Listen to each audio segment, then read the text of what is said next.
All right, guys, I just wanted to say thank you so much for coming here tonight. I hope you guys get something useful out of this. I spent quite a bit of time putting this all together for you.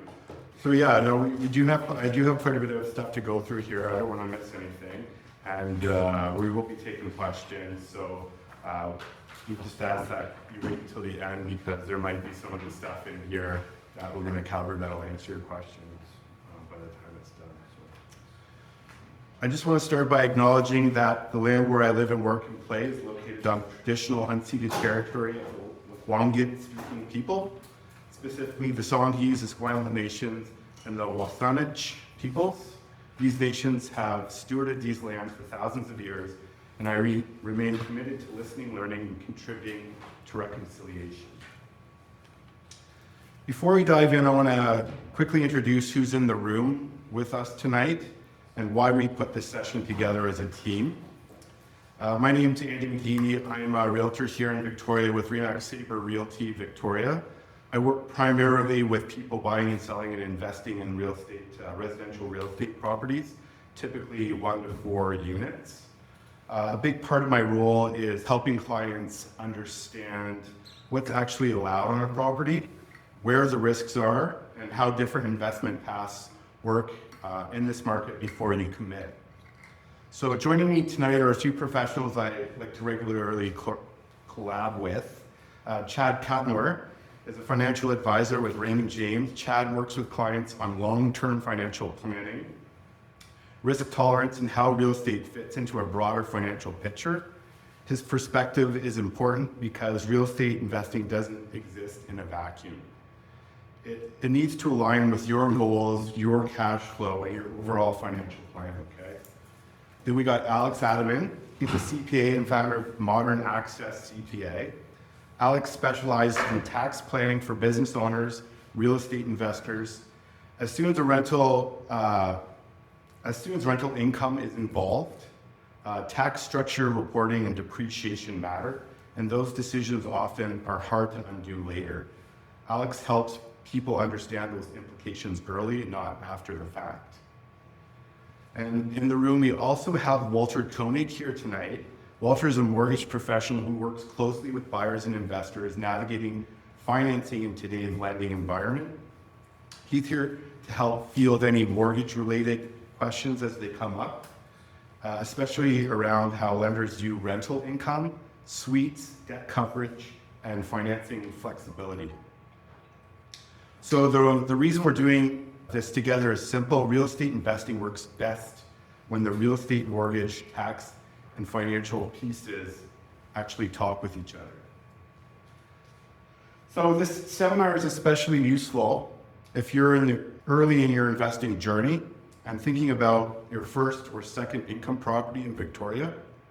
If you are here to better understand what is realistic, what to watch for, and how investment paths actually work, this is the market, and this is the right place for you. So, in opening here, how investors actually start. When people think about real estate investing, they often imagine buying a separate property right away. In Victoria, that is usually not how most people successfully start. Most investors I work with should begin by asking one simple question: how can this property do more for me? That mindset shift is important because the moment you rent part of your property, you're no longer just a homeowner. You're operating a small business. That does not mean it has to be complicated, but it does mean that you need to make decisions with more intention. So tonight I want to walk you through 4 common investing paths that I see here in the Victoria area. So this is, just so you guys know, this is not a how-to workshop. My role is to help you understand what is possible, what is realistic, and what you should consider before committing to any one path, okay? So, move right along. Investment path number 1. So this is where many people begin. That could be a basement suite, a ground level suite, a lock-off unit in a townhouse, or a conversion of unused space into a self-contained rental unit. The appeal is obvious. It is often the lowest barrier to entry. You are using an asset that you already own or plan to own. And that income can really meaningfully offset your monthly carrying costs.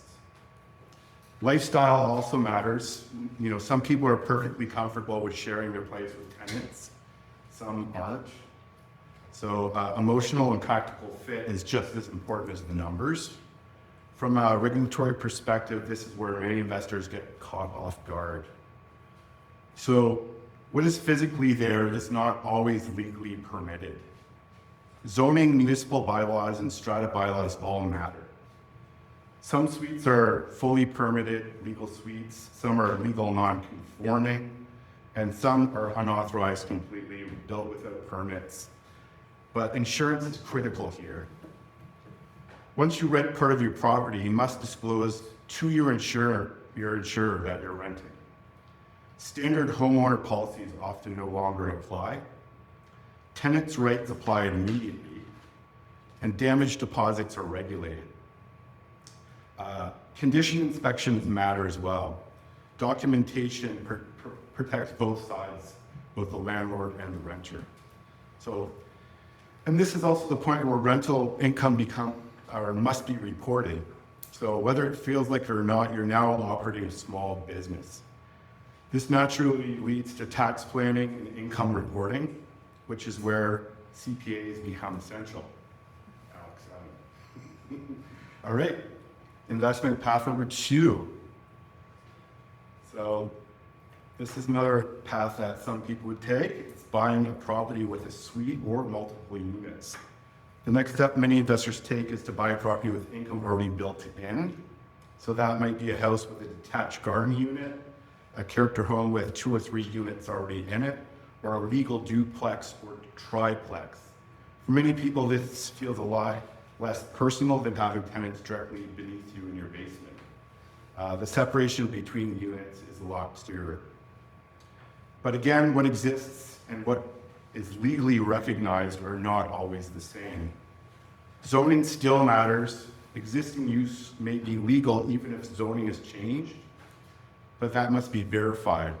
So we're talking legal non-conforming use there. Another key reality here is tenants. When you buy a property with tenants, the tenancies transfer with the property. So batteries included. Vacant possession is not automatic. That affects price, timing, and sometimes financing. So a common question I get is whether lenders count rental income. Sometimes they do, oftentimes they do. Legal conforming suites are more likely to be considered, often at a reduced percentage, 50 to 80%, depending on the lender's risk tolerances. Unauthorized suites are often excluded entirely in places like Alberta, but are usually overlooked in places like BC. Just because an income exists does not mean a lender will treat it as guaranteed.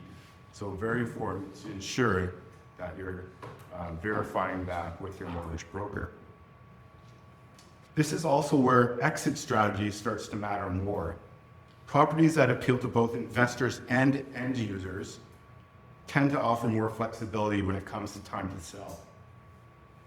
So cash flow planning, reserves, and risk tolerance are key conversations here, which naturally flow into a financial planning picture with shadow here. All right, moving right along to investment path number 3, creating density through conversion or additional units.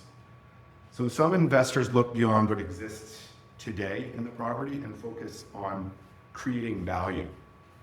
That might mean adding a garden suite, converting a single family home into a duplex or a triplex where zoning allows, or reconfiguring an existing home into multiple units, much like a houseplex. This is where patience becomes very important.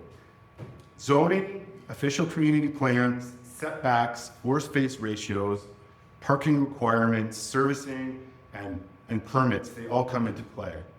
And every municipality, 13 of them in the CRE, handles this differently. So timelines stretch, costs change, financing during construction or conversion is more complex.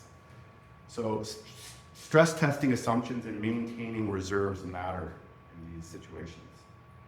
This path can create strong long-term value, but it requires time, capital, and tolerance for uncertainty. Investment path number 4, small scale redevelopment.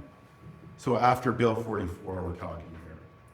So historically, land assembly was one of the primary ways investors created density in Victoria. This involved acquiring a combination of 2 or more adjacent properties to justify higher density through rezoning.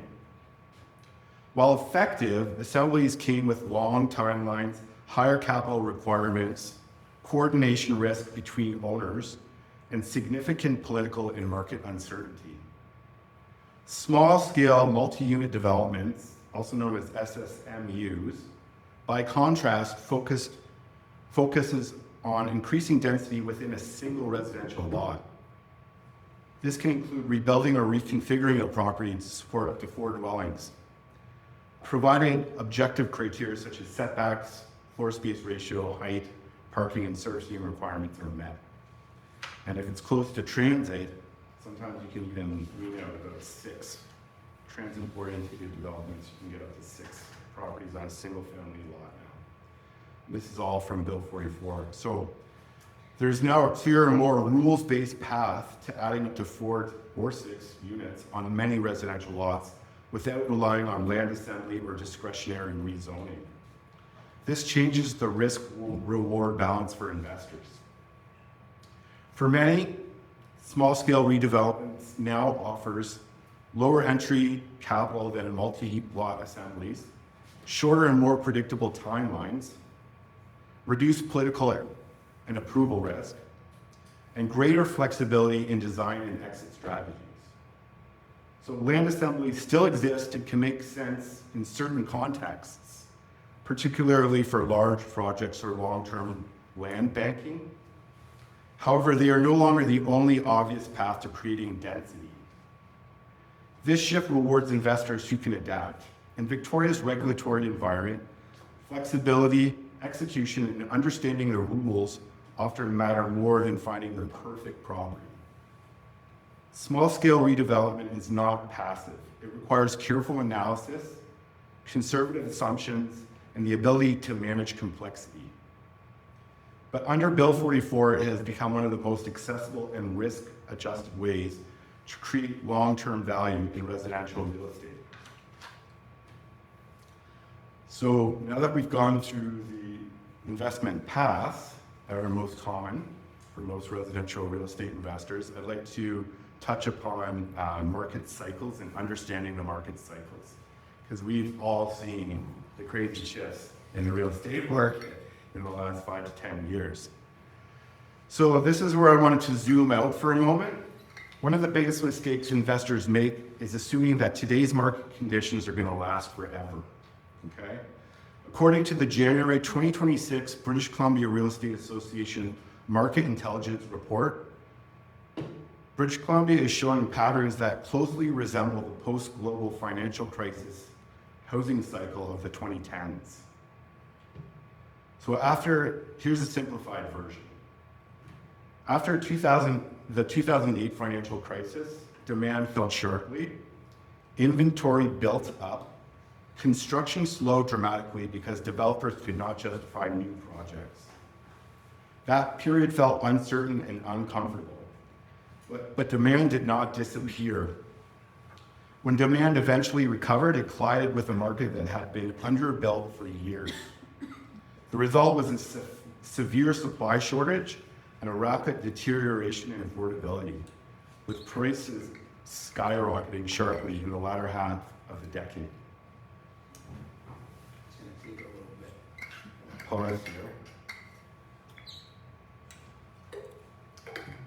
Today we are seeing similar warning signs. Unsold new inventory in BC right now is at a 30-year high. Many condo projects have been delayed, canceled, or converted to purpose-built rentals. Developers are struggling to secure pre-sales and financing. New construction is slowing, especially in the apartment segment.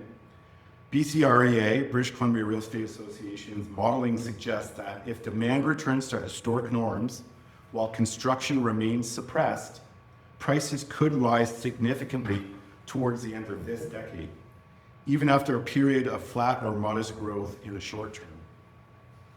For investors, this is not about predicting the market, it's about positioning.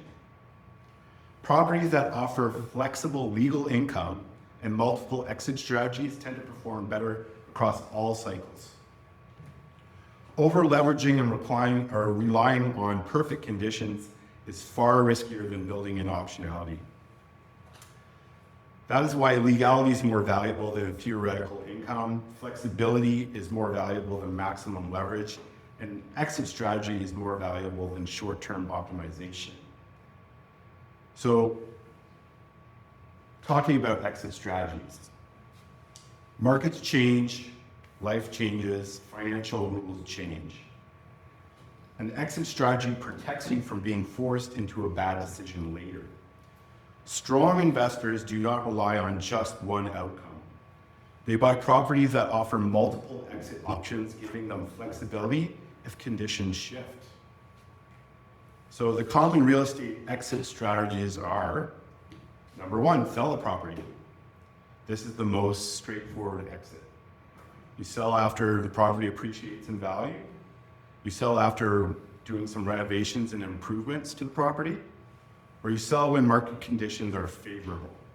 This works best when property appeals to a broader buyer pool, such as families and end users, not just investors. So number two is refinance and hold. Instead of selling, you refinance once the property has increased in value. You pull out the equity tax efficiently, you keep the property as long-term rental, and use the refinanced funds for another purchase. We have a saying in real estate that real estate's for buying, not selling. Anytime you can use other people's money to make money, you take it. This is common for long-term investors focused on portfolio growth.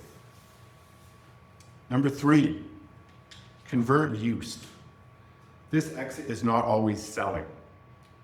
You could live in one unit and rent the rest. You could rent short-term or mid-term if permitted, which is becoming harder and harder these days. Transition from owner-occupied to rental over time.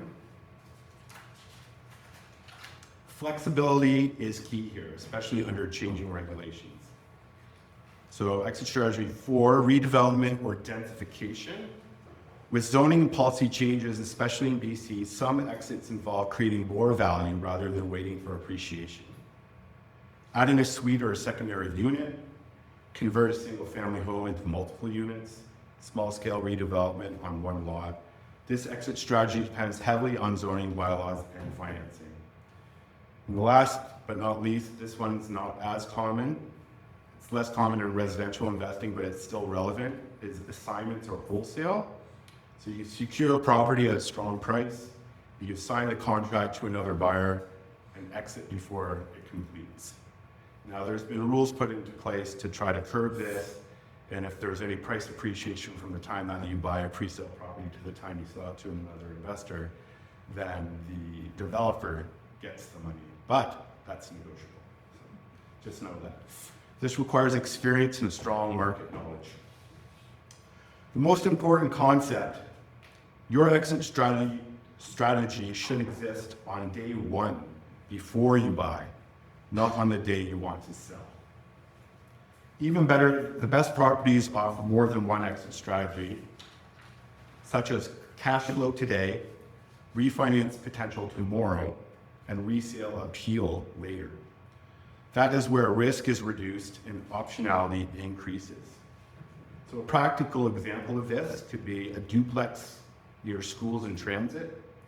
You can exit one, rent both units long-term. Exit two, live in one unit and rent the other. Exit three, sell to a family buyer in the future. For exit four, add density if zoning allows. That flexibility is often what separates a safe investment from a speculative one. An exit strategy is not about selling tomorrow. It's about protecting yourself from being forced to sell at the wrong time. I like properties that work as rentals today and still appeal to families or other end users later on. I'm going to quickly touch here on buying properties with existing tenants. This is a bit of a reality check. Tenants are part of the asset, like I stated earlier, not a side note. Tenancies transfer with the property, rent increases are regulated, notice rules are very strict, renovation and owner occupation rules must be followed carefully. Ignoring tenant rights can turn a good investment into a stressful one really quickly. Understanding these rules up front reduces risk.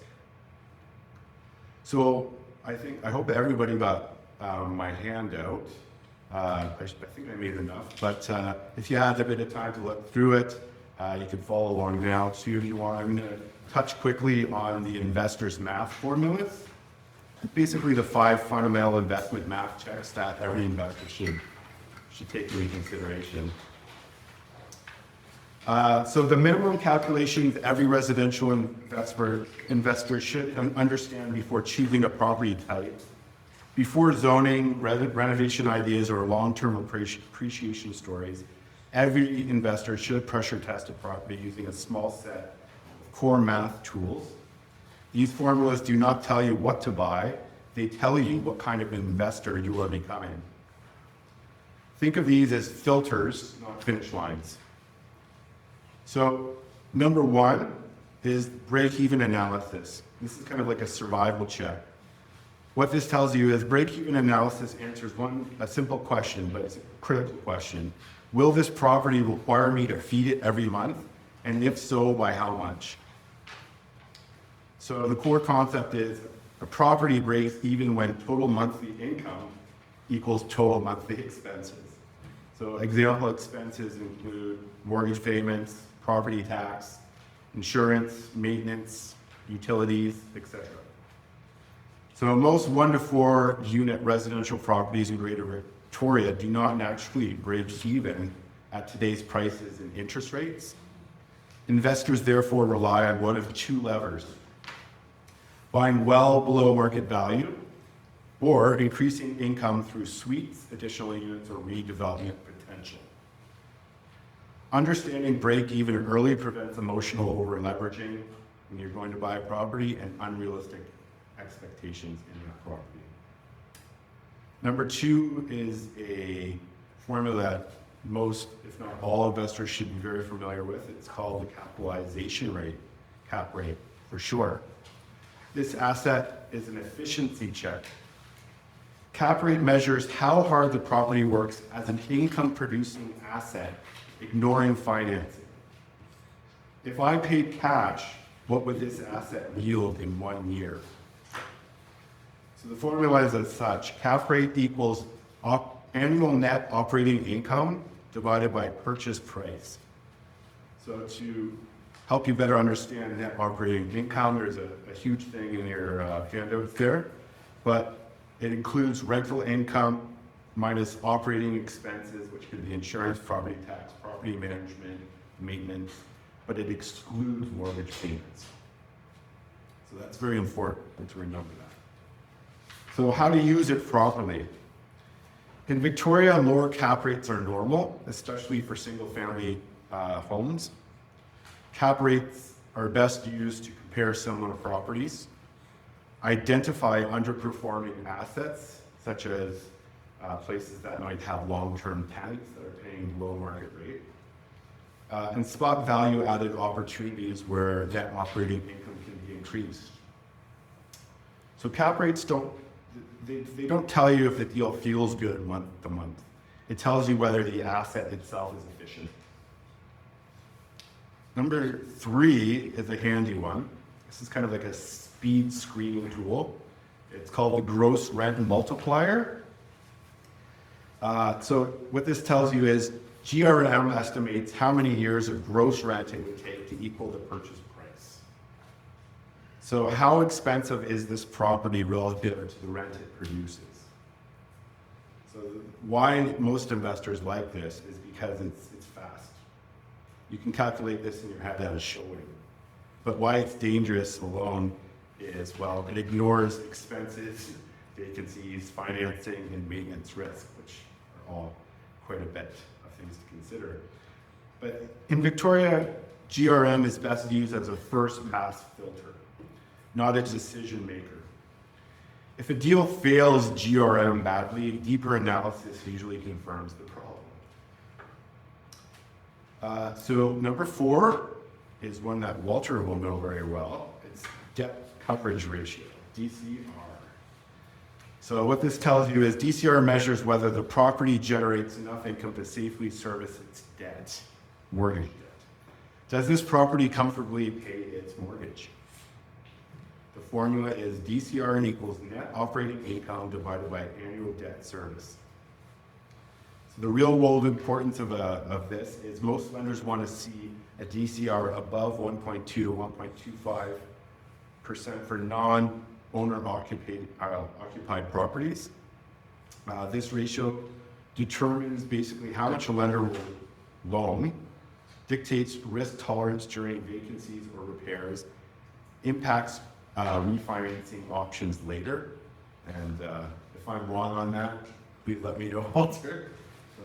And anybody who has questions later in regards to financing should go back there. A property with a weak DCR can still be a good long-term hold, however, but it limits flexibility and increases your personal risk. So number 5 is cash on cash return. This is kind of like an emotional reality check. Cash on cash return measures how your actual cash investment is performing. What return am I going to get for the money I personally wrote checks for? Cash on cash return equals annual pre-tax cash flow divided by total cash invested. So total cash invested could include down payment, closing costs, and any initial renovations that you might do to a property when you purchase it. So why this matters most for new investors? In Victoria, many residential investments show negative cash on cash returns in the early years. Understanding this prevents panic, clarifies whether you are investing for a cash flow or total return, and forces alignment between lifestyle, income stability, and an investment strategy. This is often the number that makes most investors uncomfortable, which is exactly why it must be understood early. So none of these formulas are meant to tell you yes or no. They tell you what kind of investor that you're choosing to be. So the key takeaway slide here, break-even tells you if the property survives. Cap rates tell you how efficient the asset is. Gross rent multipliers tell you if the property is worth a deeper analysis. Debt coverage ratio tells you how lenders see the deal. And cash on cash tells you how it feels to own. So, bringing it all together and closing here, real estate investing in Victoria is not about finding the perfect property. It's about understanding the rules, the risks, and how the property fits into your broader financial and tax picture. The best investment properties here are usually the ones that give you the most options, not the ones that rely on perfect market conditions. Before I hand things over, I want to be clear about what my role is in all of this. My role is not to tell you what to invest in. It's to help you make informed decisions and avoid costly mistakes before you commit. Where I add the most value is on the front end. I help you understand what is actually allowed on a property, not just what is advertised. I help you identify zoning, bylaw, and use case risks early. I help you assess properties through the lens of an investor, not a lifestyle lens, not just a lifestyle lens. I also help you flag tenant-related issues that affect value, timing, and potentially financing. And I also help you think about exit strategy, not just purchase price. I also serve as a critical link between real estate, tax, insurance, legal, and financial planning. Real estate investing is most effective when those parts all communicate together. I wanted to share with you a quote from a very successful investor that you should all know, and any investment seminar shouldn't be without. It goes like this: be fearful when others are greedy, and be greedy when others are fearful. Anybody? It's Warren Buffett. He knows a thing or two about this. So you don't need to have everything figured out tonight, guys. This next step is usually just having a conversation to see what makes sense for your situation, and that's where I come in. Thanks. I'm going to now hand things over to Alex Adam in here with Modern Access CPA to discuss some very important tax and planning considerations.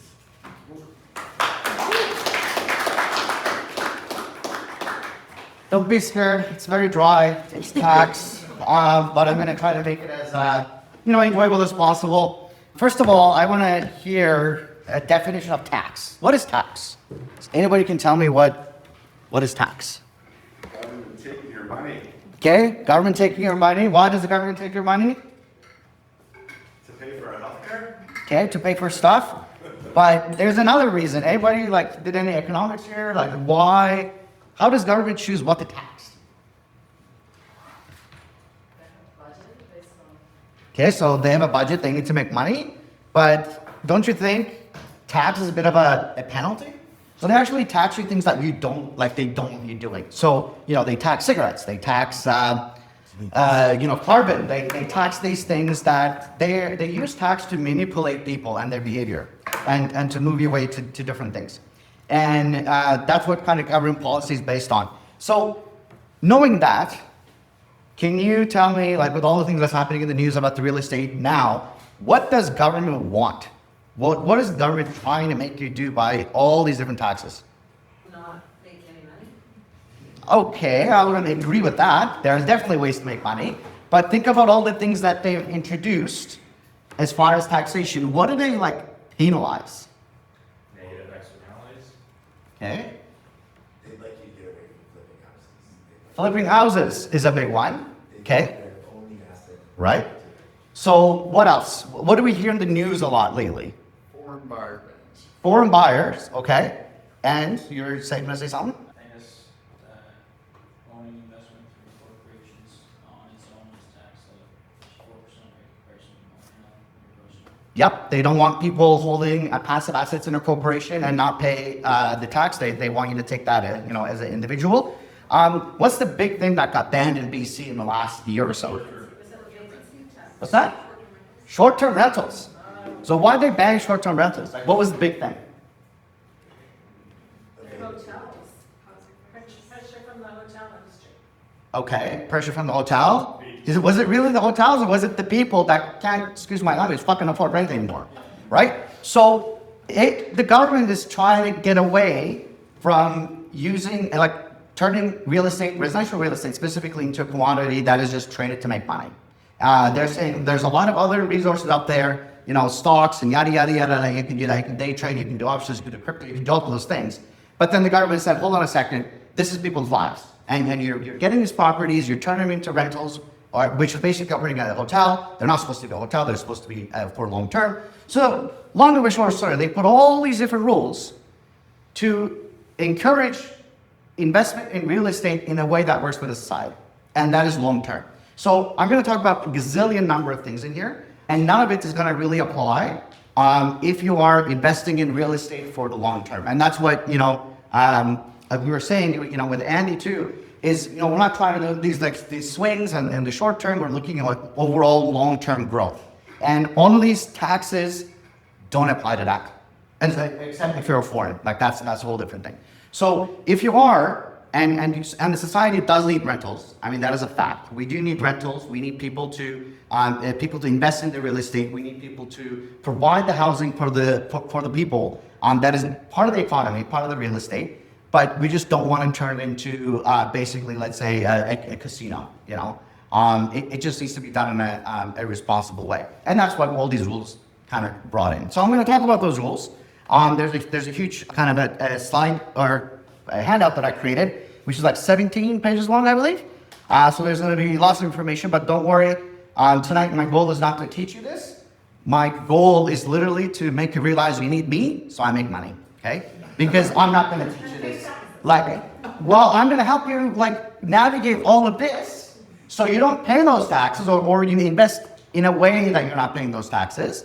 and you're going to come to me, you're going to become my client. So with that, I want to kind of, some of you may have seen this video on TikTok. I love it, although I'm going to say, it's not like I'm saying I don't know anything, but it is a cool video. It kind of relates. Have you seen This this? is a very exciting day for me because today we're going to start quantum mechanics, and that's all we'll do to the end of the term. Now, I got bad news and good news. The bad news is that it's a subject that's kind of hard to follow intuitively, and the good news is that nobody can follow it intuitively. Richard Feynman, one of the big figures in physics, used to say no one understands quantum mechanics. So in some sense, the pressure is off for you guys because I don't get it and you don't get it and Feynman doesn't get it. The point is, here's my goal. Right now, I'm the only one who doesn't understand quantum mechanics. In about 7 days, all of you will be unable to understand quantum mechanics. Then you can go back and spread your ignorance anywhere else. Okay, so before I start talking about all these crazy things, which I'm going to very speed through and give you the handout and you can kind of take it home and look it up on yourself, or better just talk to ChatGPT about it. I do want to bring up a big point about the Canadian tax system because it is not black and white. It is, you know, in Canada we have this thing called common law. Can anybody tell me what common law is? I really feel like a teacher. Almost us, as in like living together with. No, it's like a justice system. So the common law is what the Canadian laws are based on, and our tax law is part of our part of our law. So anybody know what common law means? It's an established rule from previous decisions. And who makes those decisions? Judges. Justices, judges. And how often do they make those decisions? Every day. Every day. So what that means is rules change every day. The government goes out there and puts a law that says, hey, you're not allowed to use an electronic device while driving a vehicle. That's all they say. They put that one sentence of the law, and then they let the police go out there, run wild. And then police out there says, oh, well, I think that is, driving while looking at an electronic device, and they give you a ticket. And then you're like, hold on a second, no, it was on a hand-free whatever device, and then you argue, and then you take it to court, and then you convince the judge that you weren't using an electronic device, and the judge agrees with you, and boom, that becomes a law. So that's how the system works, and that's how taxes work.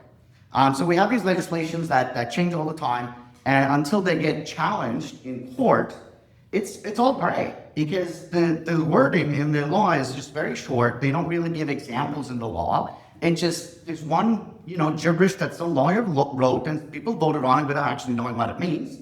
And then it is up to the society and the law system to figure out what that actually means.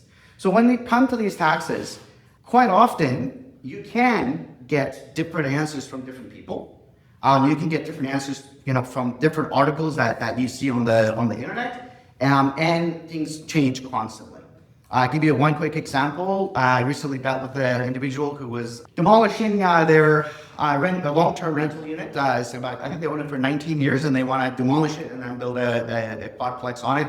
And they came to me for some tax advice, and I started, doing some research, and I found basically the CRA guidance from I think it was somewhere in the 89 or so. And then I was like, okay, well, that's really old. Let's look for something, closer in time. And then I found a letter, a technical interpretation from early, I think it was 2005 or so. I'm like, sweet, it agrees with what I said in 89.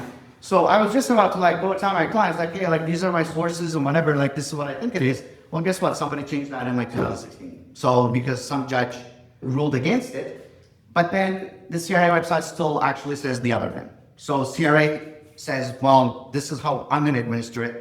Judge said something, but in the past 10 years, the CRA website hasn't been updated. So that's what I mean by quantum mechanics. I mean, it is really challenging to navigate complex situations in tax. And that's why I do what I do, and I did the research, and that research not only involves CRA site articles, interpretations, but also involves legal cases. And we have to look at each specific case with all the facts. So all the cool things I'm going to talk about in a little bit, don't just be like, oh, okay, well, it's on this paper, it says this, I'm going to take it as a pro and then make my own decisions. because everything just changes all the time, and your specific situation is gonna be very different as well. So I'm gonna pass this out. Actually, I was gonna quiz you guys first. I kind of screwed that up. But can you guys name me some of these taxes that you may have heard? Capital gains. So capital gains, it applies to everything. Actually, when you say that, it's not covered in the but not really. More like I'm gonna say specific. And property transfer. Property transfer tax. What would you say? Luxury tax. Luxury tax, well, that's kind of like a boat and a car thing, which I believe they got rid of it just now. I went to double check. That was like if you buy a car or a boat. Oh, you're talking about the $3 million thing where you have to pay extra tax on the school if you own a property over $3 million. Yeah. There's also that. Okay. Yeah, that's actually on my handout. 4 wires tax. Yeah, so there's 4 wires tax, which I guess kind of goes in with the property transfer tax. They're kind of like the same thing. Well, not the same thing, but similar. There you go. Income tax. Income tax? No, that's a tax. Okay. Anybody else? Social services tax. What's that? Social services tax. What is that? I don't even know that. That's like liquor tax. Oh, liquor tax. Yeah. See again, the drinking's bad. Don't drink. So that's why we tax it. Okay. So now we have all this cool handout that's like 17 pages long. I'm gonna quickly again just skim through it, and I'm gonna have like more fun and stupid comments after. So huge disclaimer at the top. It's kind of what I was saying is that things change. The way that people read things change. You know, if I have a position on, and accountants like to use that word, position. If I have a position in one issue in a certain way, actually another accountant can say something else. A great example of that is changing a roof on a house. Some accountants will expense it, some of them will capitalize it, because they know that they can go in front of the tax court and argue their way around. And one of them will be conservative, like, oh, man, it's not worth going to tax court, just like capitalize it. And then the other one will be like, no, like I really want to push my limits and be an aggressive accountant, and they'll take the risk. So again, it can go either way. So the first thing we'll cover is principal residency exemption. What is principal residency exemption? And you guys stop talking, like I need people here to talk. Anybody? Principal Well, residency? if I sell my principal residence, I'm exempt from paying capital gains tax on it because that's my home. Yes, so that's your home, that's where you live in. You kind of get one freebie, kind of tax free. There's some detail that I'm going to go into in a second, but that's just all of it. One of the things that some people don't know is the land size. So if your land size is more than half an hectare, 1.24 acres, that's actually your principal residency limit. So there are properties in Isle of Lion, up in Saanich. They have a large lot, it's about 2 acres. And so do they qualify for a principal residence exemption or not? Well, they do, because there's an exemption, exemption of an exemption of an exemption, where it says that if you can't get it zoned smaller, like if the city says you can't have it smaller, then you're okay. But if the zoning is allowed by the municipality and it's by choice they have a large lot, then you can prorate it. You can say, okay, we're going to only claim the exemption of the 75% and we're not going to claim another 25. So again, like a very specific analysis is required. You're very confused. Well, no, I'm not confused. I'm wondering if they actually need to then go through the process of applying for rezoning Yeah. to determine whether or not they're gonna pay capital gains tax on 0.75 acres. Pretty much. You don't have to go through the whole process of applying, but you do get a call to the zoning and be like, hey, like what's my zoning? Is it allowed in this area? And the municipality will kind of provide you with the guidelines saying, yes or no. Then if they say yes, but then they say, oh, you have to spend, I don't know, $100,000 to do perimeter drains and this and that, and that's the only way, well, then you can potentially argue that you can't really because you don't have the money.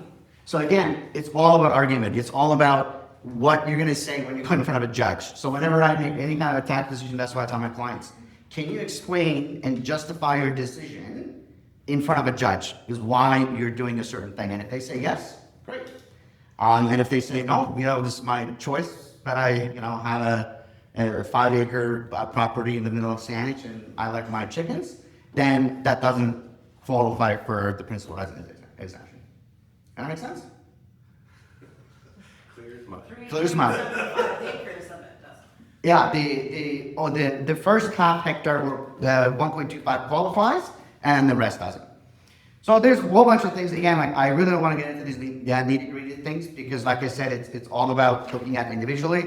But one thing I do want to mention is having multiple properties and moving in and out of them, because that is a big one.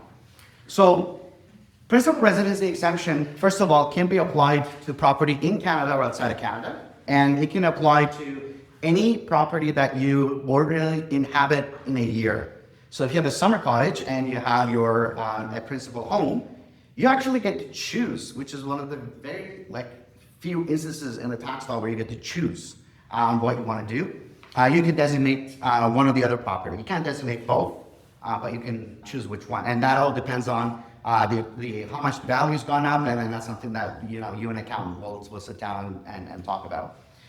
The other big thing a lot of people don't know is here on the page 2, going into page 3, is the changing use elections. So this is not in TurboTax, this is not in any tax software, it's actually a letter you have to write to CRA. But in the case of going from a principal residence into a rental, so you decide to rent out your property for whatever reason, you can apply to CRA to have that property be deemed your principal residency for another 4 years. So an example of that is somebody going into a retirement home. They have 2 years left in their life, they move to a retirement home, they rent their own home out, and then they pass away, and those 2 years that the property was rented can still be considered principal residence. And it also goes the opposite way. So you buy a property, and let's say, you found a property with Andy and it's income producing, you're not really ready to tackle that whole, $3,500 mortgage payment or whatever. So you buy it, you rent it out for the first 4 years, and then you move into it when you're at the cash flow to afford that crazy mortgage. Then we can do that application, and you can go back 4 years in the principal residency exemption. But all of these have timelines, and I have many clients come to my office to file their taxes, for example, after they sell, and I'm like, well, did you file this thing 3 years ago? And then they're like, no. And I'm like, guess what? Now you're paying the tax. So it's very, very important to engage accountants and tax planners before you make a decision, before you move, before you decide to tear down a property, before you even decide to buy an investment property. Always ask first and not do, because once you do something, I can't do anything. I can't advise you to go a certain way. You're stuck with what you did. Skipping on, I should have put page numbers on this thing. 1, 2, 3, 4. We have something called the capital cost allowance. Does anybody know what that means?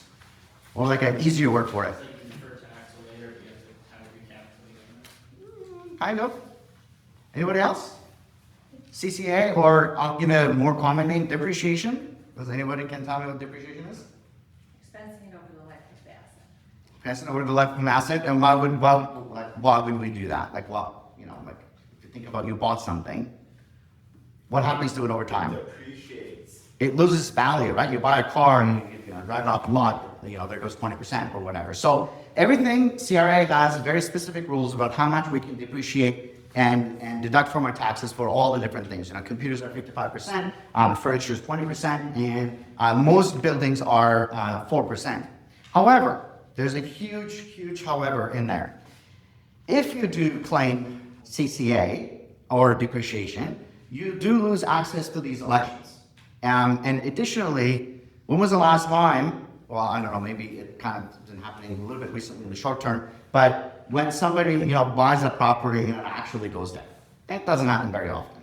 So most of the time, the value goes up. So what happens with the CCA is, let's say you bought something for $100,000, and then over the next, let's say 10 years, you now depreciated that $100,000 value to $50,000 value, and then you go to sell it, and you're going to sell it for $250,000. So now you not only have to pay the tax, the capital gains tax from the price that you purchased and what you sold, but now you have to pay fully included income for all the things that are depreciated over time. So it makes no sense in Canada, 99% of the time, to depreciate a rental property, and we don't do it unless you're a U.S. person, which then complicates everything, because in the United States, is anybody want me to talk about the U.S.? I could just skip it, and this thing could be half short. Anybody has any ties to the United States? Oh, yeah, you do. All right, that's right. Okay, so in the United States, the depreciation is not optional. So even if you don't claim it, when you sell the property, the IRS can come and say, this was not optional, we have to do it. So now, one country says you have to depreciate it, and whether you did it or not, they don't care. They're going to assume that you did. And they calculate taxes in that math. And then you have a different country where you did not depreciate, there's a mixed match. So when we do cross-border stuff, we try to not have these mismatches, which cause a double taxation, okay? By the way, I went to a time, I have no idea. Okay, I don't know much. So for US persons, we normally do depreciate in Canada for that reason. One big thing that I do want to hit up here, so on the third, I guess, title, it's not my title, it's the point number 3 is the anti-flipping rules.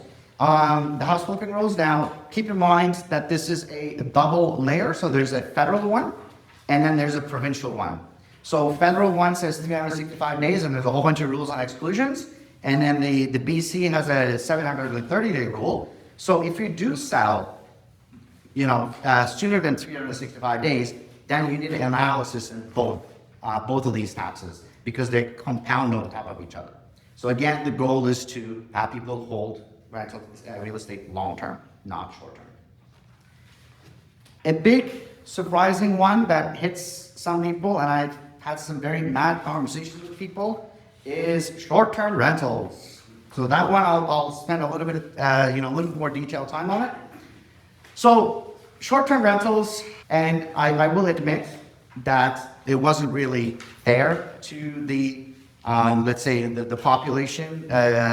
I'm not talking about banning the Airbnbs. I'm more so talking about the tax rules that they kind of decided to implement and be more strict a little bit later down the road, and people didn't know. So the problem with the short-term rental is not even the Income Tax Act, but it's a separate act called Excise Tax Act, which covers GST. So you're all covered by one act, and then hold on a second, we have another one. So GST. When you have a long-term rental, everything is exempt GST. You don't pay GST on your property sale. If you're selling a residential property, you don't pay GST on your rent. You don't need to collect GST. It's all clear. But as soon as you start doing short-term rental, and short-term rental is, I think, by one area, it's defined as 30 days, I think, for BC, but then the CRA, I think it's 60 days. Again, that's something you would have to like... Lower than 90. Say again? Anything shorter than 90 days. Is that for like the Income Tax Act though? Because again, all the acts are different. So BC may say 90 days to get a permit or whatever, but then it's all about the CRA. The Short-Term Rentals Accommodation Act that was passed when they banned short-term rentals. But that's BC. Again, BC. yeah, so that's provincial, so you gotta look at federal. GST is all about federal. Anyways, there, if you're curious how I get that number to you, I do remember something in here that says 60 days. That's what I was like saying. Anyways, without spending too much time. So if you're doing short-term rentals, whether it's 30 days, 60 days, it doesn't matter. You are running a business, okay? So your residential property is no longer a residential property. You technically sold that property to a business. So now your business owns that property, technically. Now, what do businesses pay when they sell stuff? GST. How much is GST? 5%. What's the average single home price these days in Victoria? 1.27 something. Okay, so whoever's really smart, what's 5% of 1.27 million? I don't know, it's a big number. So without you even realizing it, just because you wanted to, I don't know, maybe go live in California for 6 months and then you decide to put your place on Airbnb, you just made your property a business property. And then you're like, okay, well, I'm gonna, I had my fun with Airbnb and now the Airbnbs are banned in Victoria, so what am I gonna do? I'm just gonna rent it out long term. Well, guess what? Now it's no longer a business anymore. So now you're selling it from a business to your person. What happens then? Businesses pay what? You pay the tax on it. So literally, you haven't sold anything. You decided the short-term rental, and then you decided to go back to long-term rental, and now you owe 5% tax. Okay? And government is very much enforcing this. And there's been court cases on it, and it's been proven, it's been upheld. And the way that they're doing it is they're monitoring. You know, like we have AI. I mean, hey, I did spend 5 hours, but this was created on AI. It says right in the top. So AI is bringing our data that we have.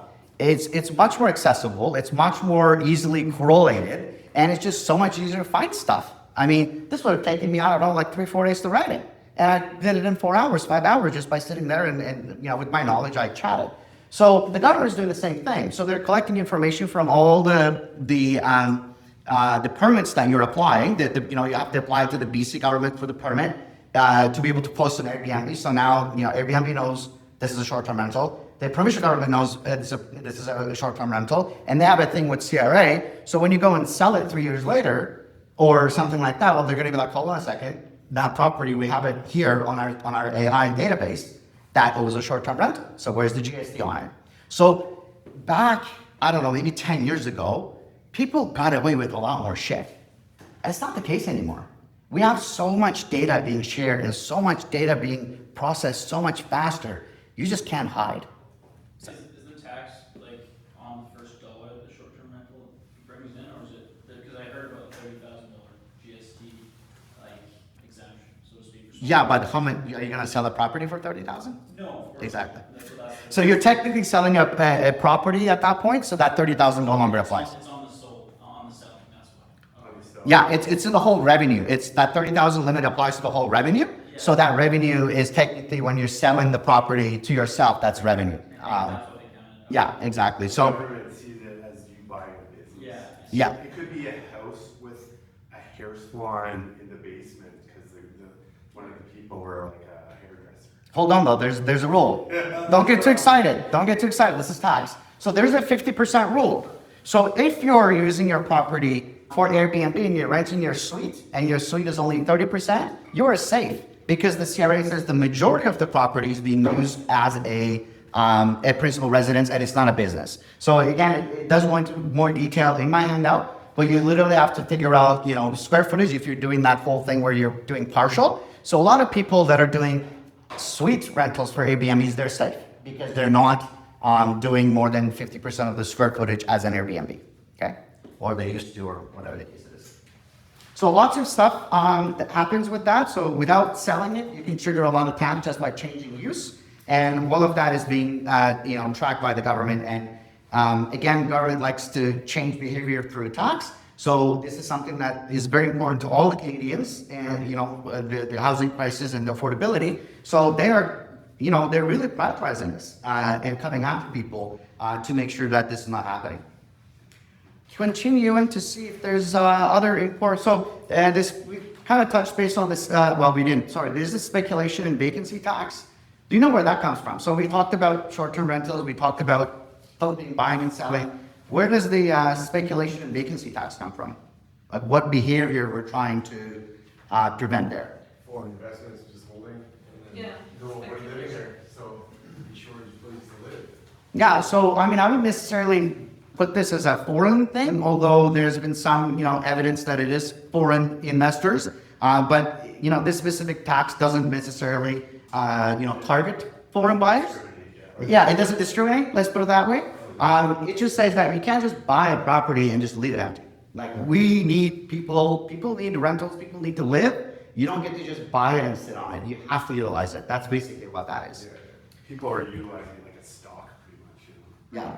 I mean, people like, again, from the news, I mean, I'm not a, you know, expert in real estate market. I like taxes, that's my passion, but like there was, you know, news articles saying like the vacancy rate, you know, in downtown Vancouver was something in the insane numbers. And those places were actually rented for, like posted for rental. They just sat empty.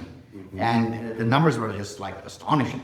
It wasn't like 100 or 200, it was really high. People were just using it as like a, you know, a bank account, just that, you know, putting on interest and just leaving them empty. So, and then we a little bit touched on the additional school tax thing. So that is the properties over 3 million. There is an extra tax there. There's the foreign buyer property transfer tax. So this one is a very like shitty one. I again, parts of it I agree with, parts of it I don't agree with on a personal level. So basically, if you are not a permanent resident in Canada, and you're purchasing a property in one of the designated areas, which Victoria is one, and Nanaimo is one. I don't know, probably up further island you're safe, but I don't quote me on that. I'm just, guessing right now. You pay 20% on the value of the property. 20%. Now, in a personal level, I shouldn't talk about personal levels, but I do. I do agree with that someone that doesn't live in Canada, just using Canadian housing market as an investment and doing all of that, it prevents them from doing it. But it also prevents some other people. And I have some clients that are so unfortunate, I really felt for them because they are, for example, people on student visas, people on work permits. I have a client who's been in Canada living 9 years completely legally, went to school here, has been on a work visa, and wants to buy a home and they can't. So with that, I have a personal problem with. Like, that is very different. But the law looks at immigration status, period. So there's different levels of tax residency in Canada, or different levels of residency in Canada. There's one thing called tax residency, which CRA cares about and takes your money and all that. And then there's also the immigration status. And this is literally one of the only places where the tax law, and this is a provincial thing, not a federal thing, so that could be one of the reasons, where the tax law doesn't look at the tax residency, it looks at the immigration status. Right now, I'm not really aware of anything else that looks at immigration status. Are you aware of anything, Chan? No. Yeah, so this is the only tax where it really depends whether you have a PR or a citizenship. There are exemptions. Yeah, there are exemptions, absolutely. There's exemptions to everything, and I did list them here in my thing. Let's see on the next page here. If you do have a valid work permit with more than 183 days left on it, you can buy a property here. If you're an international student under strict conditions, you can get. So can you tell me about the 183? Anything 183 plus days remaining under a valid work permit, you're exempt. Yeah. Did that rule recently change? Not that I know of, but can look into it. No, I will look into it because that is not what I know. What I know is that, and they do adjust these rules, so it is possible that, it changed in the last 6 months and I'm just not aware of it because unless I have a client that's dealing with a specific issue, I don't go and, do all the research and all the crazy things in the tax law. It's more so the purview of what I would do and a real estate lawyer. Yeah. I would give you a high level idea of what the exemptions were, and then I would point you to a real estate lawyer that deals specifically with this type of stuff. So normally, when I get a client, I'll just work with them one-on-one and on their specific situation. And I'll look at the most recent, the tax rules out there for that specific case. What I do remember knowing as an exemption is, for example, if they have a common law partner that's a Canadian resident, and one of them has immigration, one of them doesn't, so that's okay, that's an exemption. I know that they can get a refund if they do get a status within 1 year of paying the tax. I'm aware of that one. I'm aware that if they're a provincial nominee that is accepted, so they have a work permit, but they have an acceptance from the provincial nominee, they are exempted for that. I just didn't know what this 183 day thing, I'm going to look into it. The one thing to keep in mind too, and I just went through this, is if you have a couple and one of them is Canadian and one of them's a foreign individual, yes, they can buy still, but the foreign individual will have to pay the 20%. Okay, were you talking about the ban?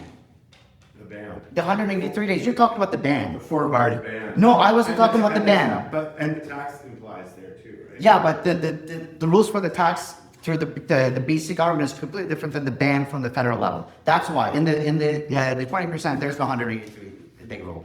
I'm pretty sure. We can have a beer about it. See, this is why it goes back to it goes back to the video. Where it said this is literally like quantum mechanics. Because there is so much, and unless I sit at my desk and you hire me and you pay my fee, don't call me and ask me these questions. You gotta pay.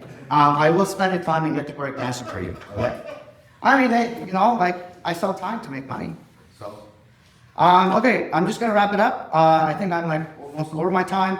There's some non-resident issues here that I'm not gonna get into. So if you're non-resident by renting, there's some stuff there. You can look at it. And the only thing I will touch on before closing is this whole thing at the back that talks about TOSI, and which is called tax on split income, as well as attribution rules. A lot of people think that they're together, they're married, and they can just shift property between them, or they can claim, oh, I'm going to claim the 70% of the rental, and then my spouse is going to claim the 30%, vice versa. Yeah, you can't claim any of that. There are very specific cases where if it's set up properly at the beginning, you can, and then you can't change it for the rest of the property. So you don't go on TurboTax and be like, oh, well, this makes sense. No, we'll just shift things down from here to there. It doesn't work that way. There's very strict rules. Okay, come see me, and I'll talk about it. Any questions? No, we're not doing questions. I'm not. Well, maybe we should give a minute or two if people want to pee or grab something to drink really quickly. Is that, Yeah, I'm a little bit high energy. Sorry. After class, you can be you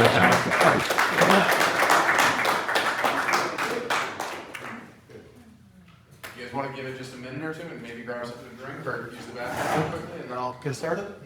And I'll hook after your thing again. I like. Just give it 2 minutes. I might use the bathroom myself. Yeah.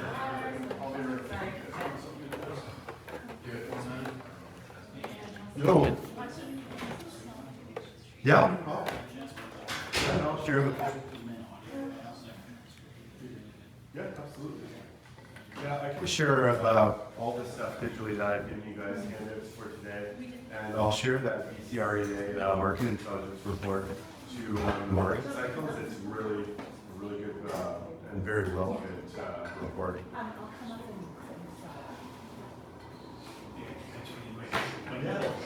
From Sir. Oh, hey, thanks for coming by. Yeah, absolutely. Yeah, we're just talking, Mike here, we're talking about tenanted properties and insurance, so any insurance questions, you're the guy, Sarah Insurance, so, yeah. Actually, was just signed a deal with Sir Insurance. Oh, right on. Yeah, just for hanging out here. Excellent. Yeah, for suites at 4550. Okay. Yeah, so we just did like a commercial. No, it's long-term apartments. Like, and some. Okay, nice. Yeah, so I recognize Sarah. Yeah. Is that, Victoria's way too small. you're probably working with James or Graham? I think it was James. James Crack. Yeah, I think so. Or close to James. Cool. Yeah, that's all. Oh, fantastic. Yeah, you don't have enough professionals on your side, you know, that's the thing, you know. As long as you got all your I's dotted and your T's crossed, then you can't really fail, you know. At least you know where you're getting into before you get into it.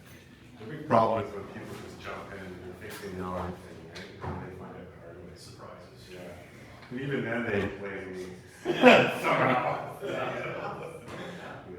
there's a bit going on out there. It's not simple anymore, right? No, it's It's just not, everything that's doing, it's been a little like me. Everybody's putting millions in their properties.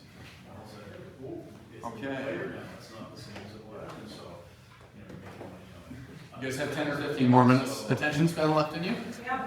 Okay, I'm gonna keep it definitely really brief, I promise. And then we'll try and maybe take some questions kind of all together at the end, because I know people come here with the intention of maybe getting some questions answered, so I'll also stick around after. But I hand out some blue folders with my contact information, so if you have questions about investments, give me a call or send me an email. But my name's Chad, I'm a financial advisor with Raymond James. And I guess when I think about real estate investing, first of all, I really appreciate Andy and Alex, and I appreciate the passion that they have for their jobs and for advocating on behalf of their clients, which is definitely something that's very desirable, I think, in professional services folks. When I think about real estate investing, I mean, why do you invest in anything? To earn a rate of return, right?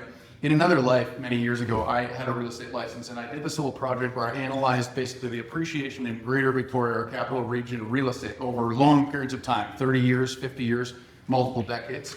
What it told me was that on average, and I'm not talking about rental income, I'm talking about capital gains, right? Why did so many people get wealthy in Victoria is they bought real estate decades ago, and it went up so much in value because this is a desirable place to live. You and I probably know 50 people who bought a place, could be 10 Mile Point, could be Cadbrook Bay, could be the Uplands. They bought for around 500,000 and something like 2,000, or it could be decades before that. But you could buy a lot of house in 2000 for 500 grand, right? And if you bought something for around 500,000, chances are it's worth very close to $2.5 million today, probably. So it went up by about 4 times in value, right? And Andy hit the nail on the head, and Alex hit the nail on the head. Is the reason it's so valuable is the principal residence exemption That's all tax-free, right? So all of those capital gains that you would otherwise be taxed on are tax-free. In my simple example, it's a $2 million capital gain. That would generate normally a tax liability of something very close to about $500,000, which you get to avoid if that's your principal residence. And that's how so many people got wealthy in Victoria, is they bought real estate and it went up in value, right? It wasn't necessarily they were renting their places unless they were in the business of doing that. But back to my earlier kind of point, if you had invested in Victoria real estate over the long term, I think, and based on the analysis I did, on average, your investment went up by about 7 or 8% per year. And Andy or Alex could kind of say if that's within the range of what they see as well. Might be a little slower now, but you made 7 or 8% on your investment. And if you think about it, real estate as a utilitarian asset, as an asset that's designed as a place to live, not as an investment, I mean, that's a hell of a long-term rate of return, 7 or 8% on your money, right? I compare that in my business to the assets that my clients invest in, which are more on the investment side of things. And over the long term, if you'd invested in a market index of the US or Canadian stock market, you might be looking at close to 10 or 11%, a long-term rate of return on a capital gain. And so the fact that those are as close as they are, I think is crazy to me. And it means that real estate is a very attractive investment in Victoria and in many areas in Canada. And obviously that's why we're here. Right? So one thing that all of us grapple with, and that my clients and their clients all grapple with, are if you have limited resources, as everyone does, no matter how wealthy you are, investment is about decisions. By investing in something, you're foregoing investing in something else, right? Because we all have limited resources. So if you put $500,000 down on a house, you're not maybe contributing to your RRSP or filling up your tax-free savings account or buying those NVIDIA shares or whatever it is that you might be investing in, right? So in many financial advisors will argue for all of their client assets to be under their management. All of it, you should fill up your RSP, and why are you buying that house? I disagree with that, and I think especially because of the principal residence exemption and because of the long-term performance of Victoria real estate, that Victoria real estate, and especially as a principal residence, is an extremely valuable investment. Both because of the long-term growth, but also because you have to live somewhere, and it's better that you're paying your own mortgage than someone else's, right? So at least for the principal residence, I advocate for everyone who's able to try to get into the market, right? There are some younger folks here who might be looking at things like first home savings accounts or using their RRSPs to fund a down payment, right? Those are excellent ideas. And the earlier that you can put those, plans into motion to invest within those accounts, you can get some more tax-deferred growth, right? But so I'm a big advocate for investing in real estate, and especially as a principal residence, right? Where I see the inverse of that is I also have clients who own $8 million in real estate and don't have a tax-free savings account. That's where I think that you're tilting things too much to one way to be effective, but definitely to be tax efficient. So after buying that principal residence, you then need to at least maximize investments in your registered accounts. Fill up your tax-free savings accounts.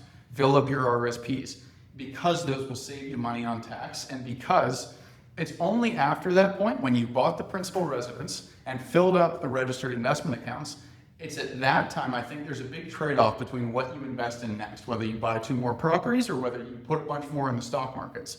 And in some years and in some investments, you'll be right in both cases. But that's a desirable outcome when you have to make a decision and you already own the principal residence and you have maximized contributions to your registered or tax-deferred investment accounts, right? So I think that's kind of how I think about real estate and investing. And I never would advise clients not to invest in the Victoria real estate market, because it's an asset that they use and you need to live somewhere. And if you have a family, they need to live somewhere.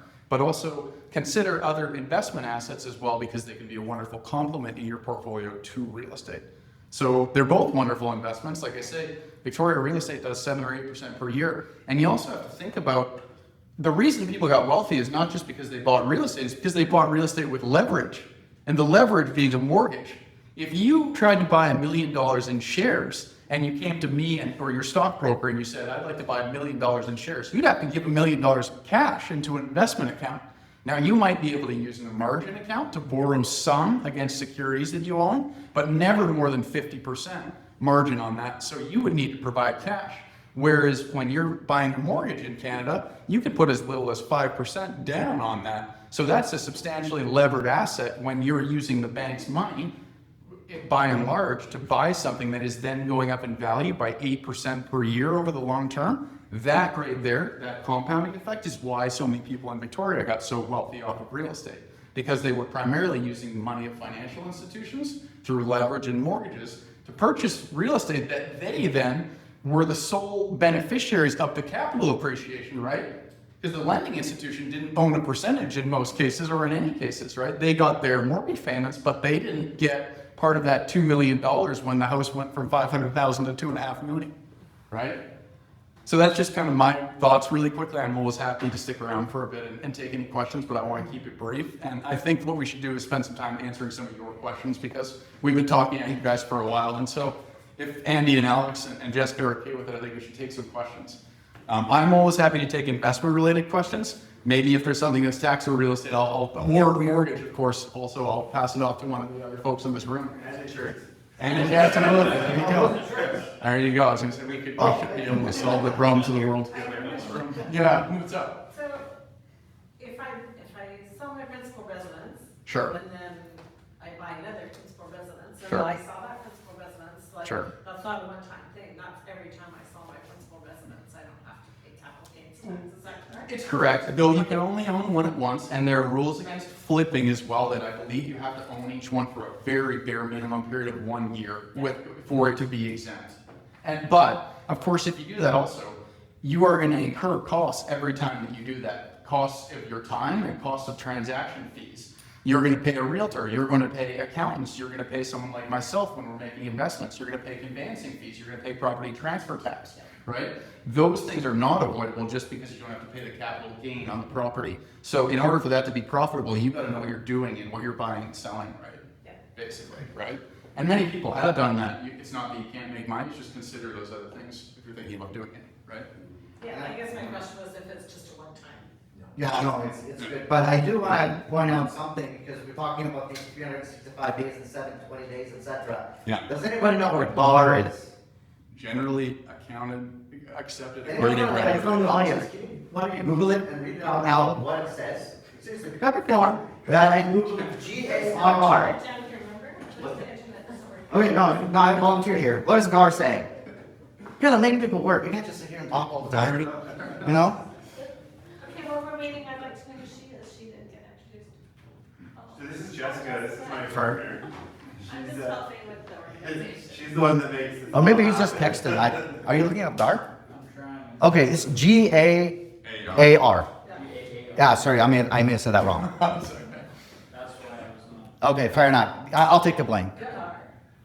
General anti Yeah, you're in the right spot. rule is a principle-based tax regulation notably in Canada and India designed to prevent abusive tax planning. It allows tax authorities to deny tax benefits from transactions that lack commercial substance and primarily aim to reduce tax liability. The rules target arrangements that misuse or abuse tax legislation. So in English, Yeah. you can do everything by the book and follow it to the dot because that's what these things say. If the CRA says, hold on a second, you're only doing it to get away with stuff, they can just say, no, we're still gonna tax you.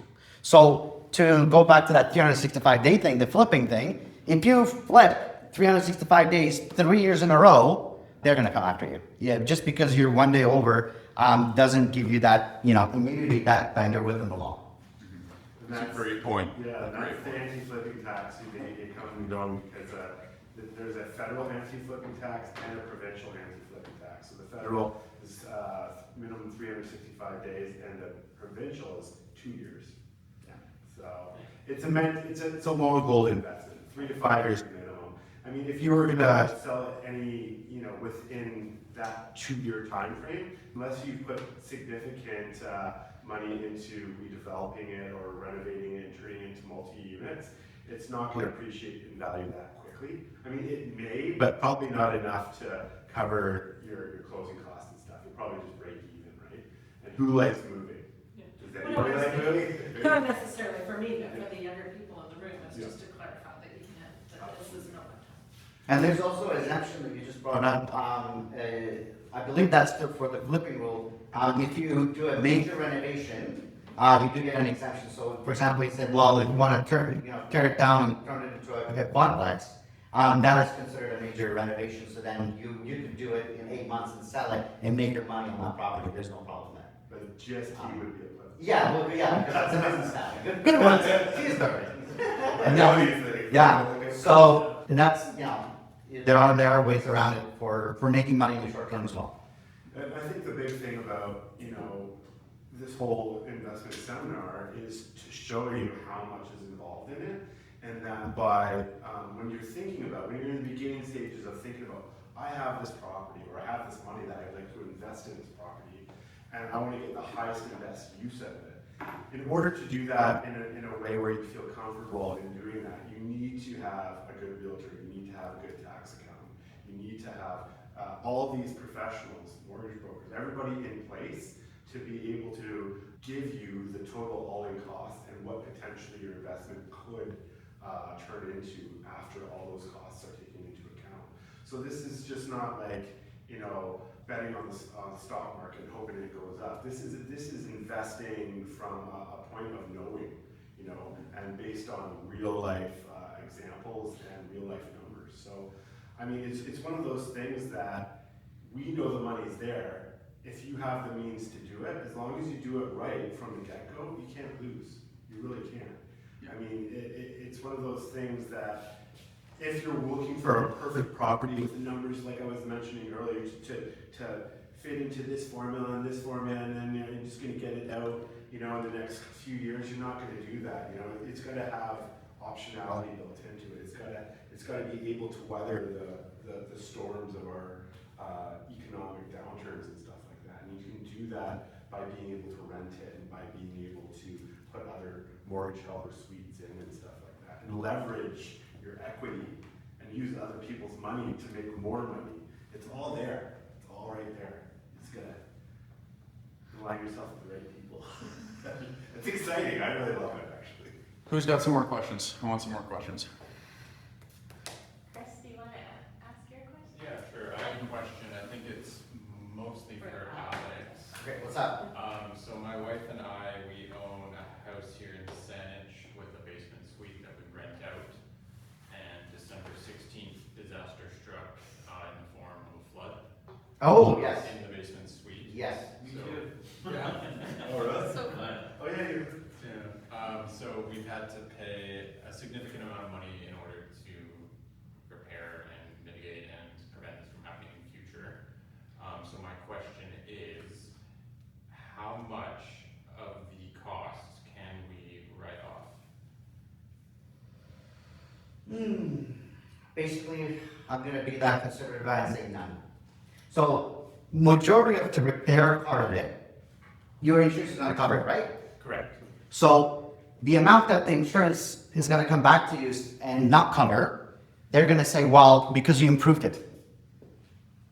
That's why your insurance is not going to pay for it. The insurance is going to say, we only pay to bring it to the point of the flood. And if you end up doing criminal drains and you did all that work to prevent it from happening again, you improve the property. So that is not an expense. That is a capital expenditure because you are, again, modifying the property, you're bettering it, you're extending its lifetime, and then it goes into the whole CCA thing. This was a 100% rental property and you're claiming the CCA, etc. You could depreciate it over time, but because this is your principal residency, you're shit out of luck, my friend. If you do claim, rental CCA, because again, no TurboTax, it doesn't allow me to do it. So if you go do that, then later down, your whole property becomes taxable. You lose your principal residency exemption. Sorry to be the bearer of the bad news. I don't think I'm getting him as a client. So as soon as you, let me just, Yeah. as soon as you get capital cost allowance, or sorry, depreciation or whatever involved, then it automatically becomes a business. No, so what happened, so I'll walk it back a little bit. There's two different expenses. And this is what I was going back with the whole talking about the roof thing. So there's an expense and there's a capital improvement. The expense, anything that we deem to be expense, you can expense it right away in here, and you can write it off. Anything that is capital in nature, you need to basically, add it to the cost of the building and only claim 4% over the life of the building. And the generally accepted rules are anything that is, in the case of a flood, you're fixing the flood damage, that can be all expensed. but his insurance is going to pay for it. So they kind of cancel each other out. Like you can't expense something on your taxes that you actually haven't paid out of your pocket. So for that reason, your expense is zero. And then the insurance is already going to make that determination what portion they're not paid, and that's for the improvement of the property. At that point, that is capital. And the only way to expense a capital asset is to do it over years using the 4% CCA rule, which if they do, they lose their principal residency exemption. So it makes no sense. And this also applies for situations like, oh, I got a solar panel installed on my roof. It's got a lifetime of 20 years. You can't expense that. You can, if you have a rental property, 100% rental, you can start depreciating that solar panels and actually get a tax benefit, but not on your principal residency, because you lose that whole thing. Does that answer your question? I'm sorry. But, okay. Might as well do it like like ripping the Band-Aid. Any other interesting thoughts, questions like that? First, can I ask about the CPA? Yeah. Saying that it's generally not advisable if we have a rental property. Is the present value of those tax savings not in the long term make it worth it? Taking I'm going to give you a very classical account answer, and I'm going to say it depends. So here's why. We pay tax on our marginal income rate. And are you familiar with that whole concept? What is a marginal income tax rate is? It's not your overall tax rate. It is the tax that you pay on that one additional dollar that you earn. So your overall tax rate is usually for Canadians, it can be 20 to 25%. But your marginal tax rate, it can be 30, 40%. So when you're depreciating something, let's say you make $60,000 a year, I'm just throwing numbers out there. You're depreciating, let's say $1,000 a year, and you get the benefit of not paying tax at the $60,000 marginal tax rate for that $1,000. Now I want you to fast forward 20 years.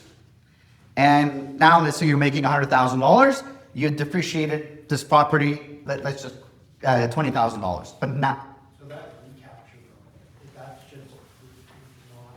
it hits you all in 1 year. Say, There's no duration on that, no. it's just so would that not be worth it, sort of deferring the tax? But you're gonna pay more of the money. Like you're only gonna get back, let's say 30% of your depreciation value.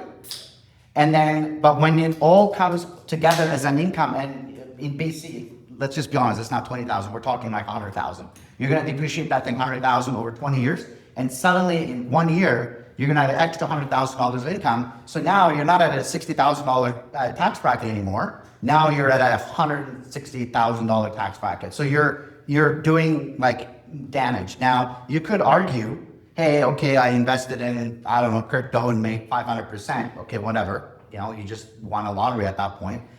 So you can make all these arguments, but I wouldn't recommend it. And it also prevents you from doing the elections that I talked about. So if you do move back into that property and lived in it, you can't do that whole 4-year thing going back.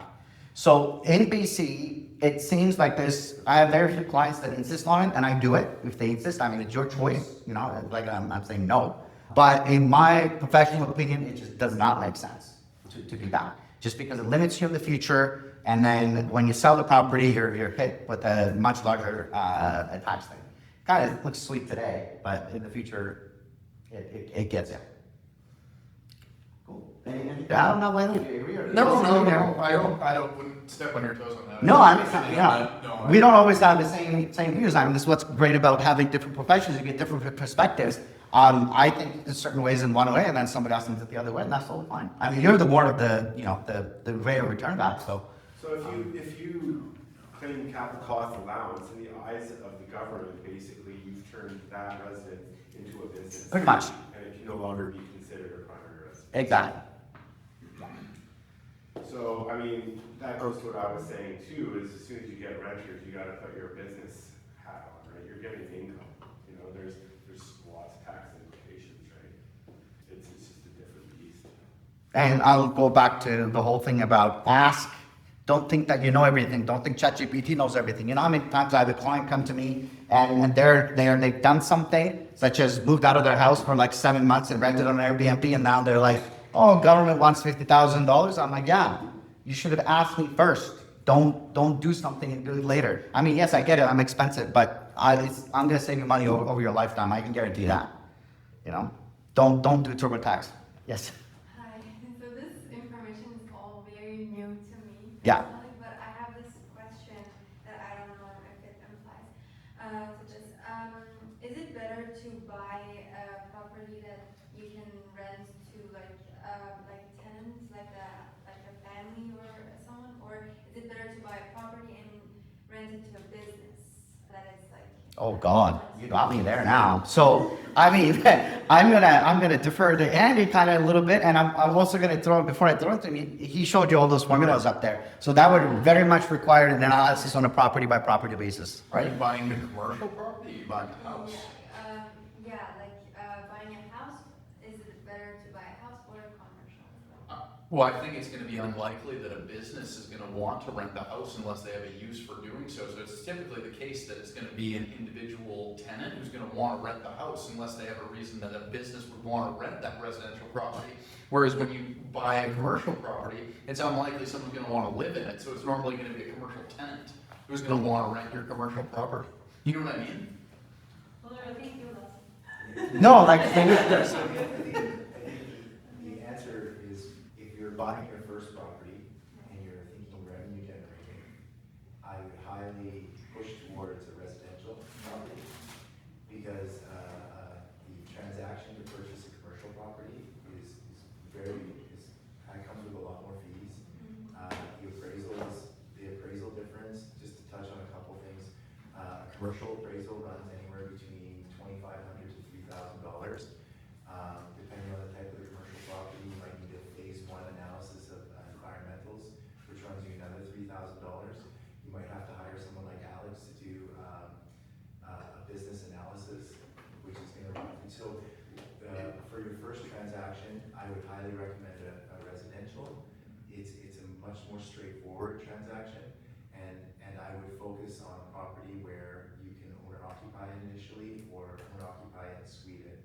There is extreme benefits to purchasing owner occupied properties, and commercial properties get very complex very, very quickly. And then to layer on top of that, the rates are higher, the borrowing rates are higher, and the due diligence that you have to supply is much higher. And then someone like Alex would probably not recommend purchasing it in your personal name, and then we get into the whole world of operating a holding company, and because when you purchase commercial property in your individual name, you open yourself up to certain liabilities. So, and then down there, insurance will tell you that insurance on a commercial property is significantly higher than real estate insurance. Am I accurate there, right? It can be. Yeah. So I think in short, the answer is start once with the residential and then build your pyramid of real estate empire from there. And demand is lower and leases are longer. You hear about everybody working from home now and nobody wants their office space, it's hard to rent it. Also, most commercial leases are a minimum of 5 years because businesses need stability if they're gonna invest in that property. So for all those reasons and what Walter mentioned, residential first, I'd say to start with. I'll throw in another vote for residential, but I'm gonna also end it with something else. So visible residence exemption, like Chad mentioned, is a huge tax benefit. And you don't get that with a commercial property, right? So you kind of want to utilize your visible residence exemption to save on taxes. All of that being said, we also said a bunch of negative things about your commercial property idea. Hey, you found a good one? It's worth it? Just fucking go for it. Like, don't be scared. Don't let us bully you, be like, no, it's a terrible idea. Because it could be, you might have just found a golden property that you're not telling us about. And financially, maybe it'd just be fantastic, right? So who knows? Absolutely. Yeah, I mean, there's always, me and her kind of had this, I didn't catch your name, but we had a side conversation. Commercial real estate is a lot like finding a needle in a haystack, right? You might have found a gold needle, and if you did, I mean, the right property is the right property. Or I don't know, maybe it's your lifelong dream that you want to open up a restaurant and there's a cheap restaurant available and you want to buy that instead, because restaurants are terrible business, by the way, don't get into it. But if you have the property and you're not paying rent and that's your lifelong dream to own a restaurant and there's one for sale, that trumps all of these negativities that we just put on. Case by case. Okay, so what if it's one of the live works, the new modern live work setups, and she wants to live but not use the work part? What about that? Well, you We'd have to can- look at the you can have a percentages. lot of home-based, like, Yeah. Alex is saying, I mean, there's a lot of opportunity to have home-based business. As long as it's less than 50%. I know a notary right in James Bay, you know, her ground floor is set up as a notary office, and she lives upstairs. And, you know, she did the math, and, you know, she's under that 50%, so she can have, part of the business running down there, and she sees clients, and I get my stuff signed by her all the time.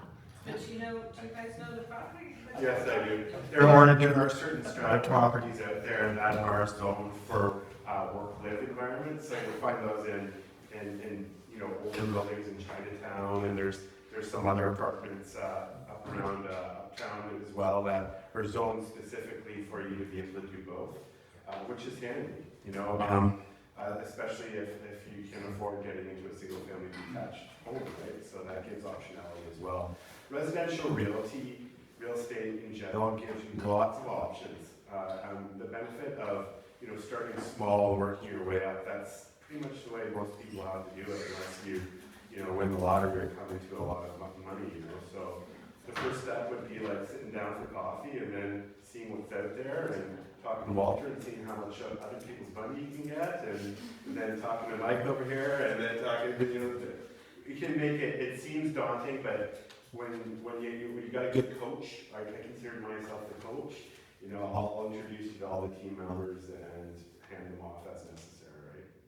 So. Okay, now 10 minutes. Everybody, you should all slide it over. Yeah, I think we don't have any other questions. We're just gonna keep fielding the questions. For Alex, can you summarize just what are the costs that we should be writing off for our? I'm gonna sound such like a salesperson right now, and I don't mean to, but there's like a whole blog post on my website. Okay. And it literally, I have a huge article on it, I spent a lot of time writing, and you can read it. But just to give a very quick one, and these are all percentages, so you have to break down what's for your home and what's for your covered. So, you know, mortgage interest, property tax, insurance, utilities, repairs and maintenance, those are basically, you can go to your account fees, actually, you can get up to 100%, I normally do 100%. Because that is kind of like, you know, you need